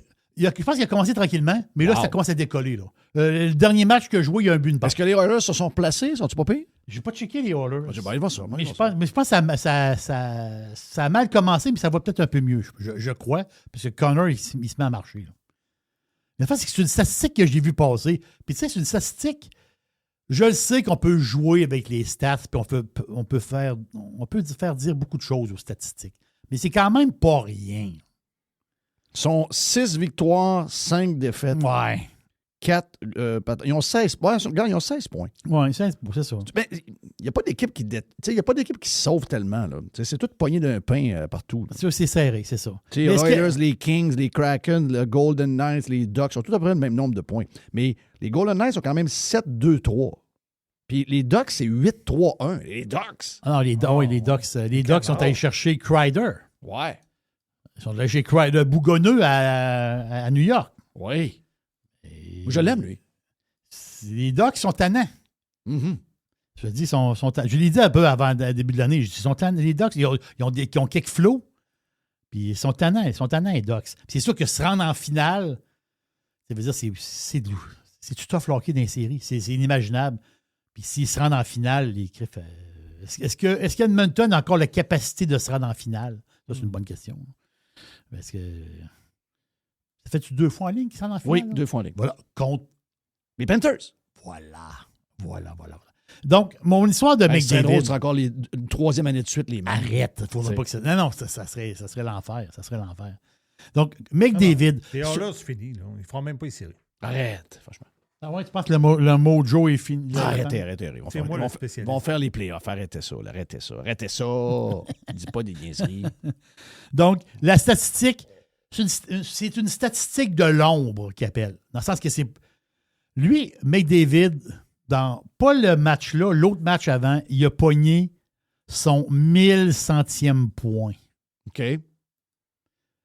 Mais la statistique avancée est là.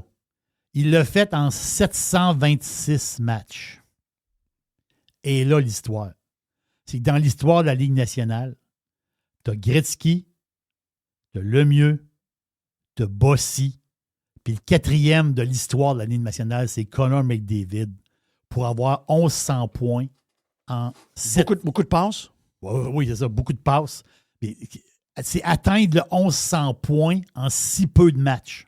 Et là, c'est ça l'histoire. C'est ça la statistique. Lui, sa carrière n'est pas finie.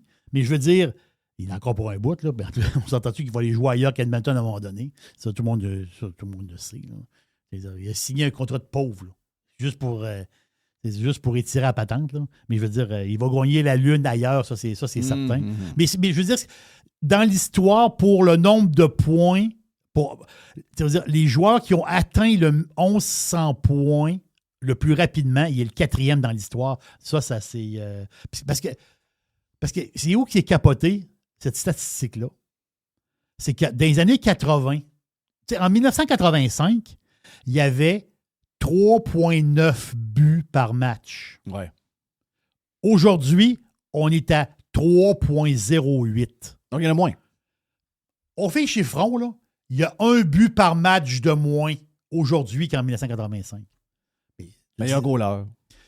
C'est un détail. Je comprends. C'est un détail sur à chaque match. Mais ça, c'est le nombre de buts par équipe? Ça, c'est le nombre de buts par équipe. OK. Donc, j'ai à peu près 6 buts par match. C'est ça. Mais ça a baissé. Ouais. C'est vrai qu'il les goalers, t'es poches, là. Je sais. Regardez pas les vieilles images. Je sais.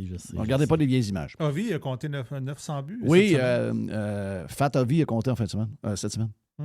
900 buts, c'est tout ça. Là. Ça, c'est les premiers dans la Ligue. Les premiers dans l'histoire. Oui. 900 buts. C'est la première fois. Première fois que quelqu'un compte 900 buts, saison régulière. Oui. Il n'est pas en shape, notre homme. Non. Mais l'année passée, il était mindé vraiment pour briser le record. Ouais, là, c'est fait. C'est l'âge aussi. C'est fait, oui. Hit me! Il y a une petite boîte. Ben voilà pour la boîte à Jerry. Je pense qu'on a un bout de plus sur la version Prime si jamais vous êtes membre. Il y a une petite boîte. Le lab à Mr. White après. Il y a une petite boîte. Radio Pirate. Do you like it? Yeah. RadioPirate.com. Radio Pirate. RadioPirate.com. Le labo de Mr. White. OK, on y va. On est prêt pour le labo de Mr. White en ce vendredi. Qu'est-ce qu'on a dans le lab Mr. White? On va ouvrir ton micro, partir. On a Jonathan Trudeau. Hein? Ben oui. C'est rare qu'il vienne faire un tour dans le lab. OK, Mais Jonathan Trudeau. Je pensais que c'était le... Toi, t'as entendu Trudeau? Là, je voyais Katy Perry. Là.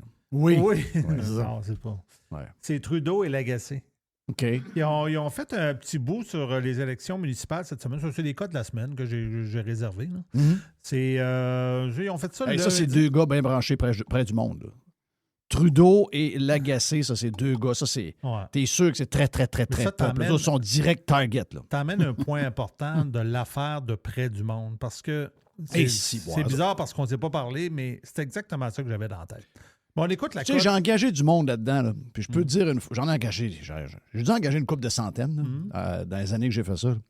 Jamais ni un ni l'autre de ces gars-là auraient été engagés. Parce que la première chose que je regardais, c'est est-ce que ces gens-là connectent avec le monde? C'est la première chose que je regardais. C'est pour ça que j'ai amené du monde. C'est pour ça que Jerry est là. C'est la première chose que j'ai sentie avec Jerry. Oh. Jerry connecte avec le monde. C'est la même chose avec Yves Landry, Raider Sports, Dan Pou. Alors, t'en veux-tu? J'en ai des dizaines de même.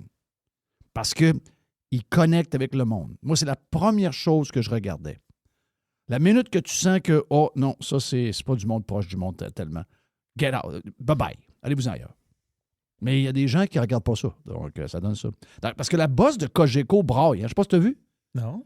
La boss de Cogeco braille que ça va mal, nos commanditaires s'en vont sur les plateformes, on a des baisses de 15 % de nos revenus. On a des baisses de code d'écoute pas mal aussi. Oui, il ne faut pas oublier ça, des baisses de code d'écoute.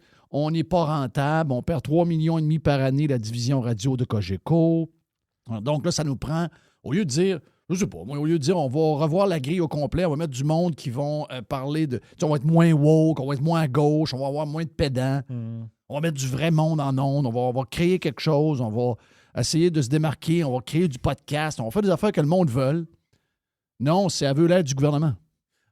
Comme les Haïtiens après le tremblement de terre. On attend le gouvernement. Elle veut attendre le gouvernement. Elle veut l'aide du gouvernement. Regarde, commence à engager justement du monde qui sont capables de faire un show et qui sont proches du monde. Avec des idées, je ne dis pas d'engager nécessairement des idées des gens des idées de droite ou n'importe quoi, là, mais au moins avec des idées qui sont débattues dans le monde, avec des gens qui touchent au monde. Comme ça, il est possible que tu fasses de l'argent. Après ça, tu dis, ouais, mais les stations de radio de musique, ça ne marche pas. Ouais, mais il y a 10 ans, vous auriez dû commencer à vous battre pour avoir des quotas le plus minime possible de la musique francophone. Ben oui. Je me rappelle très bien, je parlais avec des dirigeants de radio. Je disais, qu'est-ce que vous attendez? Spotify, le web, les vidéos sur YouTube. J'ai dit, les gens, ils n'écouteront plus la musique du tout dans vos stations. Vous devez faire enlever ça et partir en guerre contre la disque et le CRTC. Non, on ne veut pas partir de guerre. On a des affaires, on a des choses à avoir du CRTC. Puis si on passe sur des affaires de même, ils vont nous regarder de travers puis ils ne nous donneront pas ce qu'on veut. Mais aujourd'hui, le monde sont où pour les stations de musique? Ils sont plus là. Ils sont partis sur Spotify, ils sont partis sur XM, ils sont partis sur YouTube, ils sont sur Apple Music, ils sont partout. Donc, allons-y avec les deux personnages pas très sympathiques de Cogeco que Tom fait entendre. Il parle de quoi? Des élections municipales? Il parle c'est au lendemain de l'élection municipale, donc lundi. C'est au lendemain. C'est lundi. Tu me dis ça, c'est le cue pour que je pèse dessus? Oui. OK, parfait. Écoute, on retiendra évidemment, pas le choix de le dire, que c'est une fin de carrière assez triste pour Sam Hamad qui termine 3e, ne fait pas élire aucun conseiller. Ça a été une campagne très, très, très dure. Stéphane Lachance, le candidat des Pirates. Il était soutenu par Choix Radio X. Oui, et le chef des Pirates là, aussi, là, dont je ne veux même pas mentionner le nom, mais moi, je serais tanné de perdre avec eux autres, Patrick. Là. Non, mais c'est vrai, Y a fait une bonne caricature là-dessus. C'est parce qu'à chaque fois que ces gens-là mettent tout leur poids, puis ça arrive souvent, mettent tout leur poids derrière des candidats, Maxime Bernier, Éric Duhaime, puis ils perdent. C'est une machine à perdre des élections. Cela étant dit, on leur souhaite une bonne journée quand même. Parle-moi des taux de participation qui sont... Je ne veux pas me mêler de vos chicanes de radio à Québec. J'ai fait ma part là-dedans. Je ne sais pas si c'est des vraies défaites, mais j'ai une chose, par exemple. Jonathan Trudeau, c'est quelqu'un qui perd depuis des années à 3 semaines. S'il y en a un qui doit être très tanné de perdre, ça doit être lui. Là. Moi, j'ai été contre lui là, récemment. Là. Dans les dernières années de Radio X, on était contre ces gars-là. Là. On leur en a crissé une à tous les saisons. Là. Bang! Puis pas des petites volées. Là. Des hosties de volées. Là. Et là, maintenant, le King n'est pas capable de battre JC. Là. C'est ça. Hey, je sais pas de quoi tu t'es embarqué là. Mais le loser à Québec, c'est toi et ton gros copain à côté. Là. Vous êtes 2 fucking losers, les amis. Là. Mon feeling, c'est que Stéphane Lachance n'a pas perdu ben. Stéphane Lachance vient de prendre le contrôle de l'opposition. Il a tassé Sam Hamad, ce qui est quand même ta gang, ça. Pas la gang des libéraux, ça. C'est pas la gang pour qui tu as supposément travaillé, ça. De l'éclairer. C'est pas votre candidat, ça, Hamad? Ah, c'est votre candidat, ça, Hamad. OK. C'était leur candidat. Ah, c'était votre candidat, ça, Hamad. OK.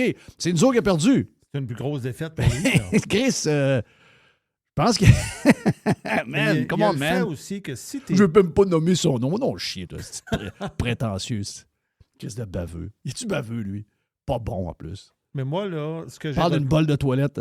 Il ne veut pas parler. Comment ça que les gars sont dans des médias à Montréal? Oh. Ils sont à distance, puis on dirait qu'ils ont la tête dans la bolle de toilette. Il n'y a personne qui arrange ça. Il n'y a pas quelqu'un quelque part que ça ne vous tente pas d'être professionnel 5 secondes. Je vois le vert. Incroyable. Anyway. Non, mais ce que je voulais dire là-dessus, là, c'est que si tu n'es pas du bord de la population, tu perds. Si tu ne te mets pas du bord de la population là, durant une élection, là, oublie les candidats. Là. Mm-hmm. Mettons que tu dis, moi, je me mets du bord du candidat qui est du côté de la population. Si le candidat gagne ou non, toi, tu es du côté de la population, tu gagnes. Moi, c'est de même, je le vois. Les élections, c'est fait pour la population. Fait que sauf que démocratiquement, tu as perdu pareil. Ah, ben non, je comprends. C'est du monde qui va voter pour Marchand. Là. Dans mathématiques, le fond, je comprends pas ton point, là, le fond, il est vrai. C'est une défaite, mais je veux dire, moi, c'est pas le même que je le regarde. C'est que Jackie Smith, elle l'a dit. Là. Jackie, elle l'a dit. Je sais pas si t'es rendu à Jackie. On va y aller avec Jackie, elle l'a dit. Là. Radio-Canada, puis un paquet de monde, les journaux et tout ça, ils ont mis tout leur poids pour Marchand. OK. Nous autres, on a mis Stéphane en premier, puis on a fait tout ce qu'on pouvait pour quelqu'un qui était inconnu. Il n'était pas connu comme sa mamade, là. Il n'était pas parlé par personne. Personne ne parlait de lui. Les seules fois qu'ils ont parlé de lui, c'est pour essayer d'y mettre les bâtons dans les roues. Et là, finalement, le grand candidat vedette, le candidat de Jonathan Trudeau, moi, je vais nommer ton nom, je suis pas une tapette, là. Donc, je vais nommer ton nom. Loser Jonathan Trudeau. Donc, le candidat de Loser Jonathan Trudeau, Ahmad, il a perdu. Là. Il n'a même pas gagné un seul échevin, même pas un seul conseiller. Là. Éliminé de la carte. Complètement éliminé de la carte. Donc, ça c'est ton homme. Notre homme vient de ramasser 1 million de dollars par année pour le bureau de l'opposition. Là.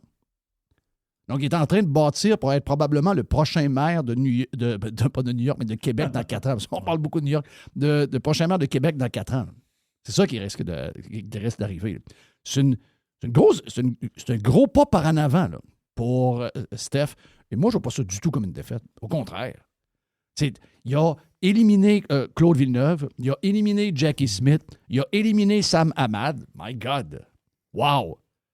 Je ne suis pas sûr que Jonathan Trudeau a autant... Je ne suis pas sûr que depuis 5-6 ans, depuis qu'il fait de la radio, ou il essaie de faire de la radio, je ne suis pas certain que Jonathan Trudeau a eu autant de victoires que Stéphane Lachance a eu cette soirée-là. Là. Il a écrasé beaucoup de monde, il a tassé beaucoup de monde. C'est pas la victoire qu'on aurait aimée. On aurait aimé la victoire en haut, mais on savait que c'était une longue shot. On savait très bien que c'était une longue shot. Mais pas cave, là. T'sais, on sait très bien qu'un maire sortant, dans n'importe quelle grande ville du Québec, c'est pas sortable. Là. Tout le monde sait ça. Là. Après ça, c'est de se positionner à savoir comment est-ce qu'on fait pour essayer d'au moins éliminer Ahmad puis se ramasser dans l'opposition. C'était ça le plan, qui était un peu le plan secret. Comme c'est le plan secret de Éric Duhaime. C'est quoi les autres défaites qu'on a eues? On a eu Maxime Bernier. Maxime Bernier. Parce qu'on fait des entrevues avec Maxime parce qu'on aime les idées de Maxime. Ça fait nous autres des losers. Le gars, c'est un fucking libéral, là. Tu peux pas avoir plus tarlat que être derrière le Parti libéral avec les idées qu'ils ont. Là. Tu peux pas, si tu parles de loser, tu peux pas être plus loser quand tu es un fucking liberal. C'est ça qui est. Là. Donc, have a good day, sir. Have a good day. Incroyable. Jackie, on est prêt pour Jackie. Jackie, là, quand on l'écoute, je comprends que avoue que quand on la voit parler puis quand on l'écoute, c'est un peu deux affaires différentes. Parce que quand on regarde quelqu'un parler, on voit comment il prend les pauses. Parce qu'elle, c'est une anglophone, il faut qu'elle réfléchisse un peu plus pour parler en français. Mais c'est pour ça qu'il y a des fois, il y a des petites pauses quand elle parle. Mais il reste qu'elle a fait un beau intéressant hier avec le gars, c'est un gars de Novo, je pense, Mathieu Boivin. Mm-hmm. On écoute ce bout-là, vous allez comprendre ce qu'elle voulait dire. Le lendemain des élections, comment qu'elle se sent? Jackie Smith, racontez-moi la dernière campagne électorale comme si j'avais 5 ans. Il s'est passé quoi à Québec au point de vue politique dans les 5 dernières semaines? Il y a de nombreux radios privées qui sont très à droite, très conservateurs, qui vont nous envoyer les flèches, ils vont nous essayer de faire les gens bêtes, c'est normal. Et qu'est-ce qui a changé cette élection? C'est que Radio-Canada a choisi leur candidat. Et c'était tellement ressenti et évident le biais. Au début de la campagne, Bruno Marchand avait annoncé qu'il sort avec Monique Néron, un journaliste de Radio-Canada. Radio-Canada a commencé une campagne publicitaire avec le visage de Monique Néron, une journaliste montréalaise, partout à Ville-Québec. Bruno Marchand ne manquait jamais une occasion de mentionner son nom. Tout le narratif de cette campagne-là, c'était de discréditer Sam Ahmad, discréditer Stéphane Lachance. Et on n'a jamais été capable de véritablement sortir de ce narratif-là. La chose qui a changé, c'est que c'était plus le candidat de Radio X qui a gagné, c'était le candidat de Radio-Canada. Mais de voir Radio-Canada lancer les grenades, c'était inattendu. On a un gros examen de conscience à se faire collectivement comme médias. Il y a toute une joute politique avec les médias. Clickbait, qu'est-ce qui pogne? Si les médias qui sont beaucoup plus puissants s'ingèrent tellement dans les enjeux politiques, pour le clickbait, ça nuit énormément à la démocratie. Le gros problème est là. Sérieux, elle soulève elle est direct target. Direct target. C'est que pour survivre, Québécois, je ne peux pas mentionner la presse et le soleil. Il y a des rumeurs que. On entend des rumeurs qu'il y a des journaux de Capital Média qui ne passeraient pas la fin de l'hiver. Entre autres, le Quotidien au Saguenay. J'entends des choses sur le soleil également. Et je pense même que la presse est en de gros. Et qui ne passe pas l'hiver, donc ils pourraient fermer les livres. Ouais. Pense à ça. Là. C'est incroyable. Malgré les subventions, malgré toute la patente, c'est sûr que... moi, j'aimerais ça donner des clics des fois au soleil pour aller lire et rire de leurs articles, mais je ne suis même pas capable. Je ne suis pas capable, mais Chris, ils ne me permettent pas d'y aller, je te dis. Ils nous donnent trois textes pour je ne sais pas combien de temps, un mois. Tu es tout le temps déconnecté. Là, nous autres, on produit 3h30, 4 heures de stock par jour, puis on donne à peu près 1h20, 1h30 à peu près. 1h15, à peu près. 1h15 en moyenne. On essaie d'en donner un peu pour que... le but, c'est que les gens s'abonnent. C'est clair que c'est ça. Le vrai but, c'est lui. Là. C'est ça. Puis qu'ils entendent nos publicités, puis tout ça. Puis, donc, on va avoir du reach. Donc, c'est sûr que c'est une balance que tu essaies. Mais 3 par mois, tu peux pas. Là. On est toujours bloqué. C'est parce qu'à un moment donné, la personne tu perds l'habitude d'y aller. Décide de ne plus y aller. Voilà. C'est ça. Donne-moi-en 3 par jour. Mais au moins, je vais en avoir 3 par jour. Je vais te donner des clics, je vais voir tes annonces, je vais voir de quoi. Donne-moi-en 3 par jour. Radio Pirate donne à peu près le quart de sa production par jour. On donne des bouts. Parce qu'on veut que les gens viennent à tous les jours, on veut qu'ils entendent nos commanditaires, puis on veut que finalement, ils s'abonnent à la version Prime. C'est ça le jeu. Les autres, la presse et Québécois, c'est un autre modèle. C'est uniquement des clics. Québécois, on le sent. On le sent par les titres, on le sent. Puis, OK, je vais me faire le défenseur de Québécois. C'est les meilleurs de la gang. Ah, ben oui. Nous-mêmes, on tombe dans le panneau des fois. Mais ce n'est plus de l'information. Là. C'est plus... Ils sont peu en train d'essayer de vous apprendre quelque chose. Ils ont une seule chose en tête. Trouver un moyen de vous faire cliquer. Parce qu'auparavant, une page 32 du journal, ça donnait, avec l'encart en haut à droite, la petite bande en bas à gauche, la page 37, là, elle devait donner 5 000 $ par jour. Et là, la page 37, c'est devenu une page web. Pour donner 5 000 $ par jour, faut que tu aies beaucoup de clics avec des annonces à 3 cents du clic, là.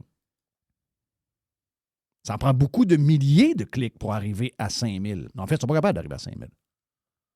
C'est même le gros article du jour, d'après moi, quand ça arrive à 10 000, 12 000, c'est beaucoup, là. Parce que les gens sont vraiment rendus ailleurs. Puis depuis qu'ils ne sont plus connectés sur Facebook, c'est pire. Donc, ces gens-là, ils ont un seul intérêt. Il faut qu'il y ait 2-3 textes qui leur donnent un peu de reach pour avoir un peu de dollars. Il y en a qui font des bons jobs. Tu sais, Karine Gagnon, on est dur avec Karine Gagnon. Karine Gagnon n'était pas de même avant, mais elle est dans la direction. Elle a compris qu'il faut qu'elle provoque pour avoir des clics. Moi, je ne clique pas dessus. Mais beaucoup de monde clique parce qu'ils ne l'aiment pas, parce qu'elle y pique, parce qu'elle prend parti pour un puis elle plante l'autre. Donc, moi, je pense qu'elle a eu un impact dans la dernière campagne, positivement pour le maire Marchand. À Montréal, c'est pareil. Les autres sont pas pires. Tu sais, Richard Martineau sait comment avoir du clic. Sa blonde sait comment avoir un peu de clic. Il y en a qui savent comment faire. Mais tout est basé là-dessus. Là. Si vous allez en politique et que vous pensez que vous allez être couvert de manière où ce que les journalistes et les médias maintenant vont aller sur le fond, puis ils vont raconter les choses que vous voulez raconter, puis etc., etc. Oubliez ça. Développez votre plateforme sur Instagram, sur Facebook, sur X, sur TikTok, et faites-le par ça. Les journalistes ne sont pas intéressés à vous entendre. Ils veulent juste trouver dans votre conférence de presse la patente magique où ils vont pouvoir faire un titre qui fesse dans le dash, puis que les gens vont tomber dans le panneau, puis ils vont cliquer sur l'article. C'est la seule affaire qu'ils veulent trouver. Ils n'ont pas d'autre chose en tête. Donc, oui, mais est-ce que la démocratie est finie? Non, elle va être différente. C'est juste que c'est vous autres directement qui allez parler au monde, puis les gens vont vous entendre, plus de filtre. C'est plus les journalistes qui vont décider de quoi ils parlent de votre conférence, puis de langue qu'ils prennent. C'est vous autres qui... Moi, je trouve que c'est bon, en passant. Avant, on avait l'impression que c'était couvert, mais c'était couvert avec l'angle que le journaliste voulait lui donner. Là. Carrément. Aujourd'hui, c'est un peu différent. C'est vraiment juste une patente de clic, mais ça a toujours été un peu même. Donc, c'est à vous autres à le faire. Mais j'aime pareil. Je veux juste dire que j'aime beaucoup... j'aime l'authenticité de Jackie Smith. Je ne suis pas d'accord avec aucune de ses idées. C'est une méga gauchiste, mais c'est une personne vraie. Puis on va l'envoyer en politique. Là, va être péquiste, c'est sûr. On le dit pas, parce que là, j'ai pas fait jouer le bout, mais à la fin, il demande, il dit, bon, c'est quoi la suite pour vous, puis tout ça. Puis là, il dit, parce qu'elle a déclaré qu'elle était souverainiste. Oui. Donc, il dit, c'est un appel du PQ. Vous avez un appel du PQ, vous faites quoi? Ben, elle dit, comme c'est là, elle dit, je vais juste me reposer. Là. Ben, elle dit, on verra. Elle dit, moi, c'est sûr que j'ai pas fini. Qu'est-ce qui est spécial dans son cas, c'est que elle a perdu dans Limoilou. Ouais. OK? Elle a eu 28 % des voix. Ouais. Elle était chez eux, là. Oui. Elle a mangé une volée chez eux. Contre un gars qui s'appelle Raymond Poirier. Raymond Poirier. Elle s'est fait dépasser à gauche. Là. Jackie, elle a checké à droite dans le miroir. Ah ouais. C'est à gauche que le gars l'a dépassé. Oui. OK, il y a quelqu'un plus à gauche qu'elle. Ben oui. Le gars qui l'a clenché, Jackie, là, c'est le gars des chats à Limoilou. Ah oui, c'est... Oh, ouais. Tu sais, c'est le gars qui s'occupe des fêtes urbaines pour les fêtes familiales. C'est un gars hyper impliqué dans le social de Limoilou. OK. Il s'occupe des espaces urbains dédiés au vieillissement des quartiers Basse-Ville. Okay. Voilà. Lui, là, là, il est dans l'équipe de Marchand, lui? Oui, lui, il est avec Marchand. Ben oui, il est avec Marchand. Marchand l'a recruté, là. Marchand l'a recruté. Marchand, autrement dit, il a passé à Dame de Pique à Jackie. Oh! Avec un gars plus à gauche. Est-ce que tu penses que Marchand a rencontré Jackie à un moment donné pour lui dire « Présente-toi pas à la mairie, puis présente-toi dans mon équipe, t'es sûr d'avoir un futur avec moi pas pire? » Il me semble que ça aurait été plus wise qu'elle fasse ça. Mais oui, regarde ça, peut-être qu'elle a levé la... Mais c'est pour te démontrer comment que Limoilou est à gauche. Et elle, es-tu gauchiste, elle? Oui. Ah, elle, c'est... Mais il y avait quelqu'un encore plus à gauche qu'elle. Mais est-ce que tu penses que les gens ont voté? Puis le gars, c'est un cat lover, puis c'est un gars qui s'occupe des chats dans les ruelles. Là. Il ramasse les chats dans les ruelles. Goodbye. Merci, Jackie. Ça s'est terminé là. Jackie, t'es mieux pas de rouge à lèvres en passant. Oui. C'est ça, elle met toujours du gros rouge à lèvres rouge. Elle n'a pas besoin, elle n'avait pas de rouge à lèvres. Oh, oui. Elle est parfaite, pas de rouge à lèvres. Elle a l'air bien moins ma tante de même. Elle a l'air l'air jeune, elle est toute jeune. C'est ça. Mais là, regarde, Jackie, va voir Cédric chez La Chance. Ça fait combien de temps que La Chance ça existe à Limoilou? 50 ans? Ah, ça fait longtemps. Oh, oui. Ça appartient à mon chum Martin. Et Cédric, oui? Et Cédric, je suis allé chez La Chance cette semaine. J'allais porter mon tracteur. Donc, va-t'en. C'est à côté de chez vous. Ah oui. Donc, va t'acheter un bon Weed Eater. Ils ont du Cobb Cadet, ils ont toutes sortes de sortes, là. OK? Il y a du stock là. Oui. Il y a du stock, là. Donc, va-t'en chez La Chance. C'est à 17e rue. Oui. Pas loin du Colisée, là. Ben oui, c'est ça, La Chance. La Chance et fils. Exact. Va-t'en là. Salut, petit monsieur dans Patente qui sont là en train de réparer les affaires. Ils ont plusieurs modèles de Weed Eater. Il y a des Weed... Va passer le Weed Eater dans ta cour, esti. Je t'adore, là. Jackie, je t'adore. Mais faut que tu passes le Weed Eater, là. Oui. Oh, ouais. T'as le temps, là. D'ailleurs, mon chum Martin, qui a la chance avec Cédric, a eu affaire avec Jackie une couple de fois parce qu'il fait de la business à ce coin-là. Il a dit qu'elle était fine, hein? Il a dit qu'elle est super fine. Oui. Super fine. Moi, la vidéo qu'on a vue hier... Il dit, moi, je m'entends bien avec Jackie. Oh. Il dit, on n'a pas les mêmes idées, mais je m'entends bien. Jackie, il dit, parfait. Alors, maner des idées, là. Il y a un humain derrière. Exact. Bon, ça, qu'est-ce qu'il y a? Lis-moi le titre de la prochaine cote. Reagan, Clinton, Mamdani. C'est ça. Parce qu'il y a quelqu'un qui a sorti 3 liners de ces 3 leaders-là. Ça explique vraiment la vision. Est-ce que c'est Doug Ford qui l'a fait? Non, je ne sais pas. Non, parce que tu sais que Doug Ford a sorti ça. T'es au courant de ça? Non. Encore, ça arrête, là. Je viens de faire une joke, tu m'éteins. T'es pas au courant que Doug Ford a mis 75 millions dans une pub aux États-Unis et qu'il a provoqué une guerre commerciale avec une pub de Ronald Reagan? C'est de la faute de Doug. OK. Excusez-moi, là, je pensais de faire une joke, mais je l'ai. Moi, ça arrive que j'en fais des jokes, personne ne les pogne non plus. Faites-toi-en pas. Oui, mais celle-là, quand même, arrivée il y a une semaine. Fait que là, c'est drôle parce que là, tu vas entendre... Ça dure 20 secondes, OK? Puis on entend les 3 back-to-back, mais ça explique tout. C'est incroyable, un 20 secondes qui explique tout de même. Government is not the solution to our problem.